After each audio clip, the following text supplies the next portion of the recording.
Stephen, talk to us about Grace O'Malley and how it all started, and then we'll segue into maybe your career. Yeah, so if you go back about 500 years ago, off the west coast of Ireland, somewhere between Game of Thrones and Pirates of the Caribbean, there was a famous character called Granuaile, known as Grace O'Malley. So Grace was famous. She basically had a fleet of ships on the west coast. And when Ireland was being taken over at the time, she basically went and rebelled against it. And one of the most famous stories about Grace is she sailed from the west of Ireland all the way to London to meet Queen Elizabeth I to negotiate the release of her son. And folklore has it she brought a bottle of whiskey with her. Now, why would that be folklore? Because at the time, monks produced whiskey in Ireland. Ireland was the first place where whiskey was actually originated from. And the meeting was held in Latin. So Grace was very well educated. She spoke Latin. And the reason she spoke Latin, obviously, because of the monks. And it meant if you're a trader, a pirate queen, you actually needed Latin to trade at the time. She would have sailed to France, to Spain, etc. And she had a very successful meeting, and that actually ended with the release of her son at the time, which is on record in London, in the palace. Last year, we actually reenacted that. We had a sailor from Mayo called Joan Malloy, who's a famous Irish sailor. She reenacted that sailing and sailed from Westport to London. And she's a direct descendant of Grace, the original Grace O'Malley. It's a lovely tie to the story. Fantastic. Just for everybody tonight, Stephen's from my hometown, Ballina, County Mayo. We're connected in multiple ways. Stephen's brother-in-law and their family and I played basketball and Gaelic football. And I guess way back, how was the family? First and foremost. Great. Great. They're all over the place. But as we're in lockdown, nobody sees anybody else. I have a Zoom call after this with the family. We have a weekly Zoom call to get together and have a chat. But fantastic. Yeah, the Naylors are doing that have a glass as well. Of whiskey, yeah? They're a little shy about it. Everyone started getting a little shy because Pascal, my brother, started dishing out, oh, can we have one of the kids do a dance or and everybody started running for cover, you know. So could you take us through your personal career? I'd love to hear a little bit about it. I find it very interesting if you could follow up on that, your background prior to Grace O'Malley and how you got to where you are. So going back a few years ago, DJ, the two of us were in Ballina, not that long ago. And I left. Funnily enough, I went to the US for a while. I was in Chicago, but I wasn't there that long. And came back, did engineering, Galway, ended up getting involved in the food business and got involved in the chocolate business. Was running that for a couple of years. Funnily enough, we were doing a lot of licensed product for Diageo through Bailey's and Guinness and got a real interest in the spirits business. And on a trip to Boffin, Inishboffin Island, just off the west coast about 10 years ago, fell in love with the whole Grace O'Malley story, trademarked the concept. And along that journey, we met with some really interesting guys from Berlin. And we've all joined together and basically set up a really interesting team to develop the brand. And that's the story. Yeah, fantastic, man. I mean, so how it's come to my desk, Grace O'Malley, right behind you is kind of my collection here. It's quite significant, but I get a lot of them from Celtic whiskey store in Dublin, and I get them from James Fox's. And the James Fox salesperson, Tim, became sort of our whiskey ambassador the last few years, where he would fly out for a big event. And so he was giving me the leeway. Hey, you need to try this. You need to try this Fair Cullen. Hey, I'm sending you a couple of bottles of this Grace O'Malley. I really like it. And always our goal, Stephen, is not so much to buy the most expensive whiskey. We're looking for the whiskey that can represent itself at $50 rather than at $300 bottles. We're always playing that little game of what are you getting for 50, 60 bucks versus buying the expensive stuff. Now, Tim's good at selling me the expensive stuff too. Don't get me wrong. There's plenty of spots. Pierce Lyons, Velvet Cap, Method of Madness, O'Connell, Rowan Co., all the Tully collection. So he sent me a lot of stuff. So everything comes through Tim. He'll say, man, you got to try this. And then that's where it finds its way onto our tastings. So we're very excited about doing it. In my hand right now is one of your bottles. It's the Dark Charcass. I would love to hear a little bit about Heather and her background and her involvement with the brand. Yeah, absolutely. It's lovely to be with everyone. So I'm also from Ireland.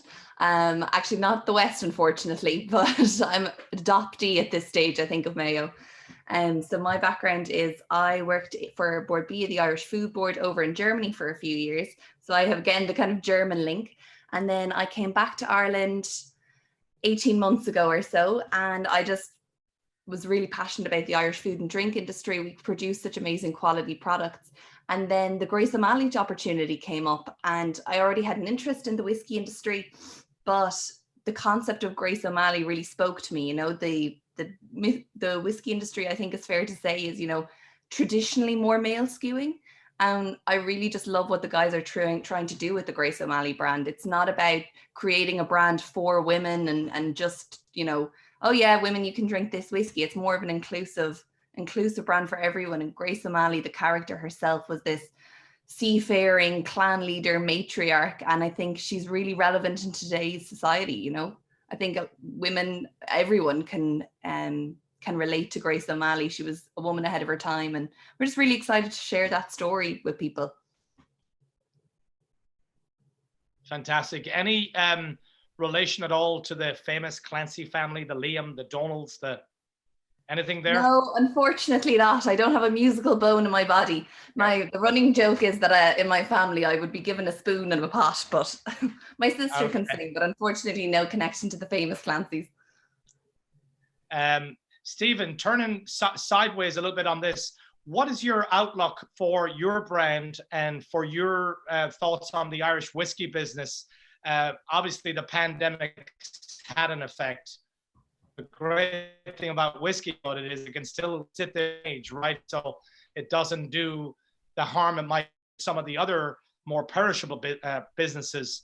What are your thoughts on Grace O'Malley if you were to give me an outlook in 3 to 5 years, and on the business itself? Okay, first, why did we get involved in this business?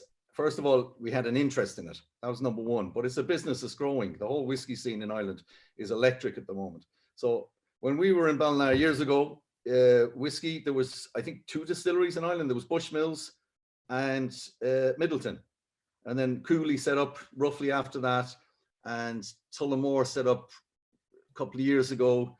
There was a real void of whiskey distilleries. I think there was over 1,000 distilleries in Ireland. John Teeling quotes there was over 1,000 distilleries in Ireland going back about 120 years ago. There was one in Mayo in Westport, for instance. And basically Prohibition, World War I, all sorts of reasons the whiskey industry in Ireland died. Scottish whiskey took over. And in the last 15 years, there's been a massive resurgence here. And there's a real passion. There's some really good people getting involved in the brand. In the whiskey industry. A lot of young people are getting passionate about it. So it's got a great future. It's following what I call the craft beer market. And now people are really getting into their spirits. And Irish whiskey is now the fastest growing brown spirit in the world. And growing roughly around, I think, just over 10% per annum. Predictions are Irish whiskey will outgrow Scottish whiskey in the States in the next few years. So it's a great place to be. Go back to Grace O'Malley. We've 2 brands. Wow. Grace O'Malley and Proclamation are our 2 brands. And we're very ambitious. Hopefully this works, but we're really going for it. So our German partners have become the biggest independent stockholder of whiskey on the island outside of the big guys. So we're holding 2 million litres of LPA in casks at the moment, which is a huge stock holding. And we've got listings in Australia, China, Germany, Switzerland, UK, Ireland, and the US. Great story. Recently, we got listed in Pennsylvania, New Hampshire, and Michigan in the control states. So we're getting there. So lockdown is a problem. It's difficult, but it's a blip. Yeah. And hopefully we're all getting back to travel in about 6 or 8 months' time, and the journey goes on. Yeah, I think we could see a massive boom coming out of this. I think like 2022, you could see the type of percentage growths well in excess of 10%, given that we've had a moderate 2020, right? So you could see an explosion after this. It's quite possible. We're anticipating that in the restaurant business in Memphis, post, when the vaccinations get past 50%. And it's moving pretty quickly here. It's moving very fast. The feedback we're getting, the feedback we're getting is when the consumer gets back into the bars, their level of education on cocktails and whiskies is going to be huge, because they've spent basically a year learning how to make cocktails and drinking whiskies themselves. So it'll be very interesting what comes out at the end of this. Just following up on the conversation we had a few days ago, could you just take us through this particular one we're tasting tonight, the rum cask finish, and Paul's involvement maybe from start to finish, and where the barrels are coming from, as much as you can, maybe for a couple of minutes, because I enjoy that they both your whiskeys, the dark char casks here that I have next to me, but I really love your rum finish. And I think when you mentioned earlier the whole balance and timing to perfection was key to it, I can really relate to that, because I always feel like the Tully rum can tend to be over-rummed, if you know what I mean. It's been so the history of this. So we've partnered. We're a bonder. That's our core skill. So Great Northern are our distillery partner, and we've built our own bonded warehouse, bottling and blending lines in Dundalk. So Paul is from Bordeaux. His background is the rum industry, cognac industry, wine industry, and he brings a unique French flair to the whiskey business here. So our basic blend is quite unique. The first one we have is our whiskey, is our Grace O'Malley. We call it the Crew range. You can actually buy it on shop.graceo'malley.whiskey.com in the States. So that's just an interesting addition there. The whiskey, traditionally Irish whiskey is triple distilled. This whiskey is double distilled. 40% of it is a single malt, double distilled. And the beauty is you're under 60% of your ABV when you're actually distilling under, and it brings more flavor through the spirit. 6% is triple distilled malt, and the other 54% is made of grains, anywhere between 3 up to 9-year-old grains. So that's bringing Paul talks about whiskey blending like perfume, or painting a picture with many colors. So, and the beauty is we've actually won gold awards already on those whiskeys. So we're quite proud of that. Now, the next level up, as we call it, is our Navigator range, which is the one you're tasting, which is the rum finish. So basically what's happened is Paul has upped the malt content slightly, and he's put that product into Jamaican casks, rum casks, anywhere between 3 and 6 months. Now, the reason I say that, Jamaican rum tends to be very strong compared to Barbados rums and other Caribbean rums. And what you have to be very careful of on rum finishes, you have to test every cask every week. You can't just cask it and leave it there for 6 months and take it out. It'll either all have turned into rum, or some of it will, or it'll overaged, etc. So on that limited edition, there was 20 casks put down, and they were tasted every week. And cask number 5 actually got rejected because it had overrummed too quickly. But the other 19 casks were put together to get that finish. And that product in the Spirits Business Awards in London won a Gold Masters Award, which is the highest you can possibly get. And the judge actually said it was the best rum finish she'd ever tasted. It was the whiskey she'd been waiting for, I think. Is that the right term she used, Heather? Yeah, that's the quote. Which is fantastic. Yeah, so fantastic. yeah. So it worked. But as you quite rightly point out, rum finished whiskey is a real skill. And Paul's background in the cognac region, wines and rums distilleries really paid off on that product. So it's a cracker. So we're actually going to have another run at that as well next year. There's another rum finished special edition going to come out. Fantastic. So your range, then you got your blend, you have your dark char, right? And then you have your rum. What others do you have? Or coming? The dark char is sitting in the Navigator range as well. So the dark char, okay. Paul has actually charred the casks himself. Okay. The other thing I forgot to mention, all of those whiskies go back into the cask once they're blended, which is a very unusual technique. In the cognac region, there are 3,000 distilleries in cognac, and there's a huge heritage in actually making cognac. So what happens is a lot of blended whiskey, it's blended, it goes into a bottle and it's shipped. We put those 3 products go back into the cask, an AB4, and they're held there for anywhere between 3 and 6 months to marry. And that's another technique. So when you're tasting those whiskeys, which are typically around the 4-year age, they actually taste like 7, 8-year-old whiskies, and the reason is because of the marrying technique. Fantastic, fantastic. And We had yeah, sorry, did you? we had a guest a few months back from the Cognac region. He was actually vacating in Miami, and we reached out and tracked him down. And Dacor from Bastille Distillery down in the Cognac region, and we had certainly not as nice as this, of course. But any other thoughts there, Heather, on the products that you'd like to mention? Yeah, absolutely. So I think we covered kind of the Crew range with the Grace O'Malley blended Irish whiskey, then moving into the rum cask and the dark char. And because, as Stephen mentioned, we have that large portfolio of whiskey stock available, we also have a particularly rare collection of 18 to 20-year-old whiskies at our disposal, which we're very lucky with. So last year we actually launched an 18-year-old single malt, Irish single malt, which had been finished in a cognac cask. So again, a nod to Paul Carisse and his background. There was only 211 bottles released.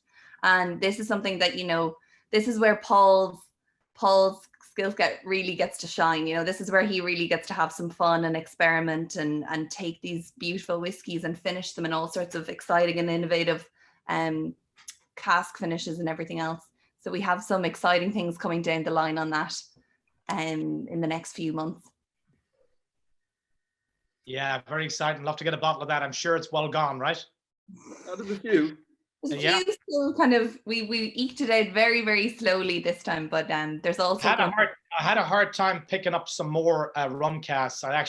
They were supposed to be delivered last night, but the city was shut down. So it's sitting at FedEx and will be here on Monday. And that came from James Fox's in Dublin. In actual fact, James Fox's was sold out. I located it at somewhere I don't want to mention nearby, and James Fox legit allowed me to have a couple of bottles dropped to the store, added to my order, and shipped to the States. So, in fact, it was bought at the Celtic whiskey shop, dropped to James Fox's by my brother Pascal, and then shipped out here to arrive. Like I said, it would have been here yesterday, but we're still figuring out this snow, ice storm, pandemic. The city's about to lose water, but we'll be okay. What else can I say tonight?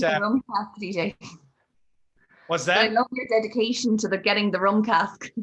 That's for sure. Oh, absolutely. I wasn't going to give up. It was a push. It was a push. But once we announced, we try to stick with it. I had an issue for a tasting a while back with Waterford, and I was doing Rathclough was the farm, and lo and behold, I got a bottle of Rathclough single farm series version 1.1. And I couldn't get it in Ireland. I got it in Washington State in the United States. Wow. Call a liquor store. My wife's uncle lives 20 miles away. I bought it at 1 o'clock. He picked it up at 2. He shipped it that evening, and it was here in Memphis the next morning. Yeah. And that's kind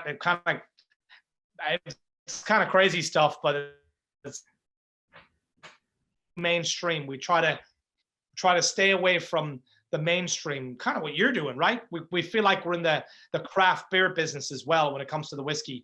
And the dark char is going to be on my St. Patrick's Day, my flight for St. Patrick's Day. I'm planning to put a couple of bottles aside for our that whiskey flight of the day type thing. So amazing. Well, I'm going to wrap this up shortly. We're hitting our close to 30 minutes. Is there anything else you guys would like to share with us? Yeah, Paul would have charred those casks himself. So he went in with the blowtorch and actually charred every one of those casks.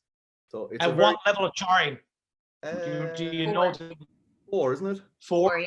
That's pretty heavy. That's up to about 3-4 minutes, right? Yeah. So it starts at 30 seconds and 30, 60, 90, 1, 2, and 3, I think. So 4 is quite a long time. So that's going to be major cask influence, right? Yeah. He was pretty red looking when he came out. He was. How often do you see him in Ireland? Normal times?